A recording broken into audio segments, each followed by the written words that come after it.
ఏ మానవుడు వెంటనే నశిస్తాడు అంటే 3 లక్షణాలు ఉంటే వాడు మట్టి అయిపోతాడు, అనుమానం లేదన్నాడు. ఏమిటా 3 లక్షణాలు అంటే అనాలోక్య వ్యయం కర్త, అనాలోక్య వ్యయం కర్త, ఆతుర సర్వకార్యేషు, అనాథ కలహ ప్రియ ఆతుర సర్వకార్యేషు నర శీఘ్రం వినశ్యతి అంటాడు. అనాలోక్య వ్యయం కర్త, తన దగ్గర ఎంత డబ్బు ఉందో చూసుకోకుండా ఖర్చు పెట్టేవాడు.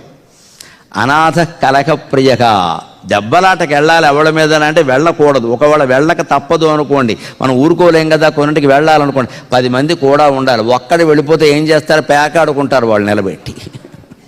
అదే నువ్వు నిజంగా దెబ్బలాడక తప్పదు అంటే నీ స్నేహితుల్లో నీ శ్రేయోభిలాషంలో 10 మందిని పోగేసుకుని వెళ్ళాలి.